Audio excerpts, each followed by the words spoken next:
Kamusta mga kababayan? Salamat sa Diyos at meron na naman tayong isang mabuting pagkakataon na magkita-kita namang muli at ang dalangin ko pong parati sa Diyos ay sana kayo ay laging nasa mabuting kalagayan at marami pong salamat sa inyong patuloy na pagsuporta, panunood, pakikitambay dito sa aking channel. I highly appreciate it po. At ngayong araw na ito ay makikibalita tayo. Ano ba nangyayari sa ating kapaligiran dito sa Canada habang tayo ay humihigop ng mainit na kape?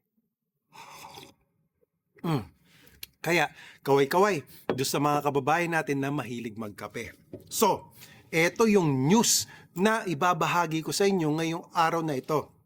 Na allegedly, meron tayong mga kapwa Filipinos on a temporary foreign worker status na nakaranas ng kalupitan or inabuso ng isang employer dito sa Canada.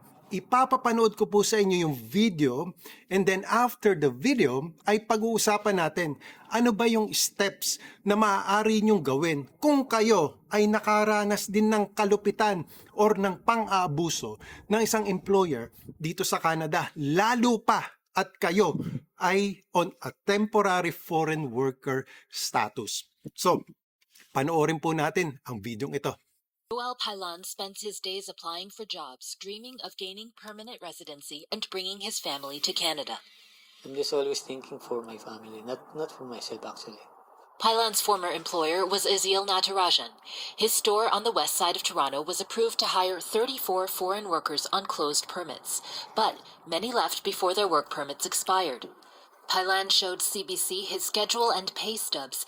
His contract said he'd get $20 an hour, at least 35 hours a week, but he wasn't scheduled for the hours he expected. His hourly wage was eventually cut by more than $3, shrinking the money he sent his children in the Philippines for education. I was crying going to work. John Crescencio also says he was underpaid and he felt the workplace was unhealthy. He says he came to a tipping point last December. He was shouting at me that if I don't want to work with him and if I act like that, he will terminate me. Both men say they quit, a decision made more difficult, Crescencio says, because of their closed work permits. These permits tie employees to a single employer. Quitting could mean the end of an employee's Canadian immigration dream. Work permit it's like a cage. Isiel Natarajan told CBC he vehemently denies all the allegations against him. Canadian Tire Corporation said in an email it's deeply concerned and investigating the details and validity of the allegations. It also said all stores make independent hiring decisions. The province of Ontario has an open investigation into the store. The federal government wouldn't confirm whether it does too. More workers are applying to the federal government to try to break their closed permits. In the last 5 years, the number of open permits granted because of abuse has gone up dramatically. Any person in Canada, regardless of who they employ, need to treat people with dignity and respect according to law. Jean Crescencio was able to transition to an open work permit, something he wishes all temporary workers could experience. Roel Pailan wishes the same. He and 8 others who quit were not approved for open permits. Any employer willing to have him will face more paperwork because of his closed work permit. The federal government concluded he didn't provide the necessary evidence of abuse to open his permit. But he says he still loves Canada.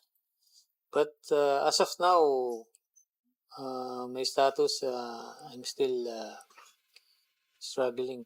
Shayna Luck, CBC News, Wolfville, Nova Scotia.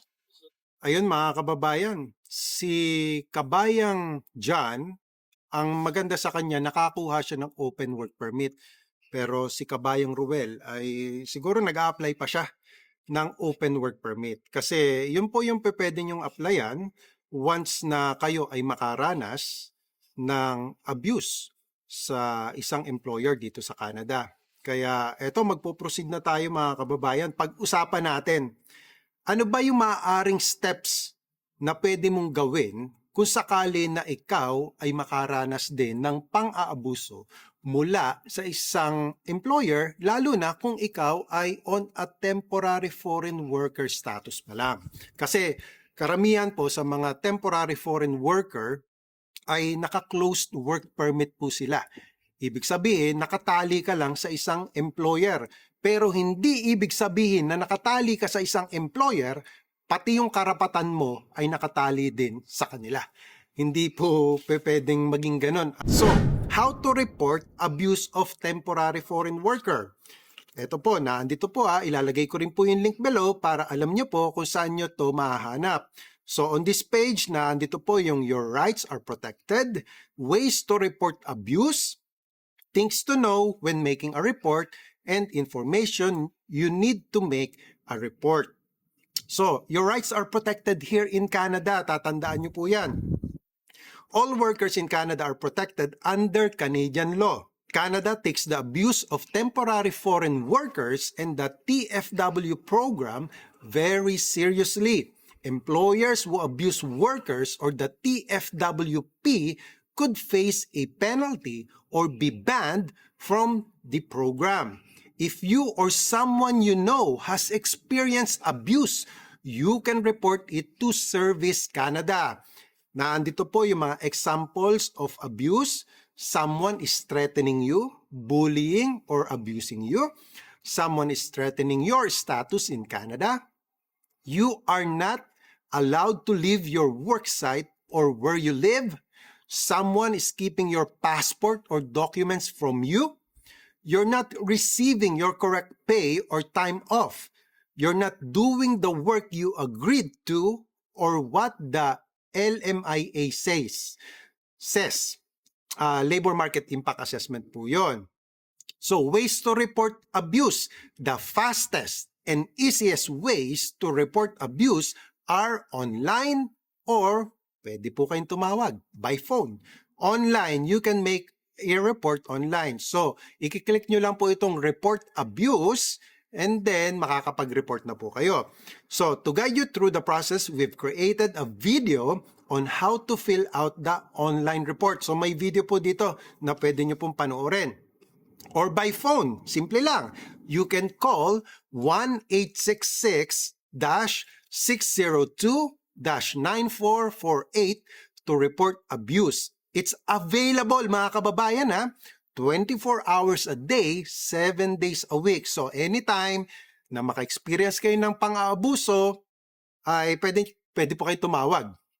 When you call the tip line, you can leave a message with information for Service Canada to investigate or talk to a live Service Canada agent in one of more than 200 languages during business hours. So yung business hours naman po nila is Monday to Friday from 6:30 a.m. to 8 p.m. Eastern Time.